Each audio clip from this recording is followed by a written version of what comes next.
let me say something that might sting a little.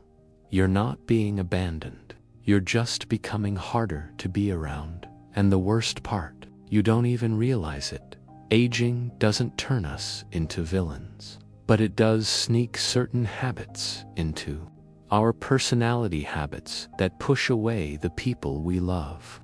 While we sit there wondering why the phone stopped ringing, today, we're going to unravel 13 hidden behaviors that quietly sabotage your relationships as you grow older. Not because you're a bad person, but because age tends to blur the line between wisdom and stubbornness.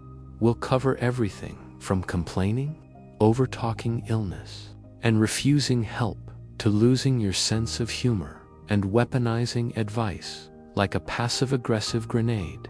This isn't a roast. It's a guide to becoming the kind of elder people run toward, not away from. Let's begin. Constant complaining is emotional drainage. Complaining feels like relief to you, but like quicksand to everyone else. Let's be real. Life throws curveballs as you age aches, losses, regrets, venting. Totally fair. But here's the truth bomb. Complaining doesn't release pain. It recycles it when every conversation starts with "let me tell you what went wrong today." People stop calling you altogether. Neuroscience backs this up. Repeated complaining literally rewires your brain to default to negativity. It's called neuroplasticity. Your thoughts carve ruts, and soon, even the sunshine feels like a conspiracy. Want people to engage more? Try the 3-2-1 rule. For every complaint, share 3 small joys or curiosities. Curiosity attracts. Bitterness repels. So what happens when your health becomes your main talking point? That's next. Your health isn't the only thing that matters. Talking about your blood pressure isn't a conversation. It's a hostage situation. Everyone gets concerned with health as they age, and rightfully so. But there's a tipping point where your checkups start replacing actual connection. You become less of a person and more of a walking medical chart. And here's the kicker. People start dreading your visits, not because they don't love you, but because it always ends up in a symptom breakdown. Want to feel better and connect better? Share what's working.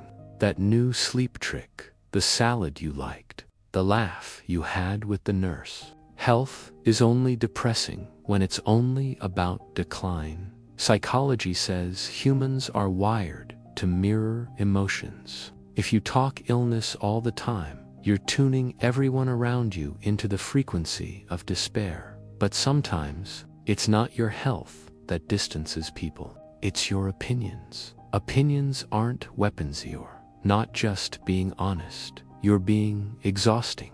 With age comes wisdom, sure. But wisdom doesn't mean dominance. It means discernment. The problem, many older people mistake volume for value. You don't have to win every debate over dinner. You don't have to remind everyone how things were better back then. And you definitely don't need to offer a rebuttal to every modern idea like it's a courtroom. Research shows that conversational narcissism, talking at people instead of with them, kills connection faster than actual arguments. Try this. Instead of saying, "Here's how you should think," ask, "What do you think about that?" But sometimes, the message isn't verbal. It's olfactory hygiene is communication. You may not smell it, but trust mothers do. This is a tough one. Energy fades. Routines slip. But let's not sugarcoat it. Neglecting hygiene affects dignity. It sends the message, I've stopped caring not just about yourself, but about others too. Imagine someone coming over and being hit by the stale air of neglect. It doesn't say home, it says warning. Studies link poor hygiene in elders not only to physical decline, but to social withdrawal on both sides. You don't need to look like a model. Just show effort. That effort whispers to the world, I'm still here, I still matter, and I care enough to show up fully. Want to guarantee people tune out. Talk about 1964. Again, nostalgia is a bridge, not a home. The past is a place to visit, a place to live. We all love a good back in my day story, once in a while. But when the present is always being measured against the golden past, it turns conversations into comparisons, and modern life always loses. Memory isn't truth fits a highlight reel. And if you only play the reruns, people will stop tuning in. Engage in perspective nostalgia. Talk about things you're looking forward to, even small ones. The brain releases dopamine when we anticipate joy. Try this. I can't wait to see what kind of person my grandson becomes. That's way more engaging than when I was his age. I already had a job. Speaking of grandkids, criticizing them isn't the way to bond. Judging the young builds walls, not bridges. Mocking TikTok doesn't make you wise. It makes you obsolete, just like you were in your time. But if your go-to topic is kids these days have no respect, congratulations, you've just activated their flight response. Neuroscience tells us that criticism triggers defensiveness, especially when it comes from authority. Figures like parents or elders want to feel closer to them. Learn one thing they love. Ask about it. Celebrate it. Curiosity creates connection. What destroys trust faster than criticism? Gossip. Gossip is a trust killer. If you talk about others to me, I know you'll talk about me to others. Let's face it, small talk can easily slide into small-minded talk, especially in tight-knit families or communities. But gossip isn't harmless. It's corrosive. It signals that you're more interested in drama than in dignity. Worse, meddling in people's personal lives disguised as concern is a guaranteed intimacy killer. Research from the Journal of Social Psychology found that people exposed to gossip report higher stress and lower trust even as third-party observers. If you want to be the glue, not the grenade, zip it. Listen more. Judge less. Trust often.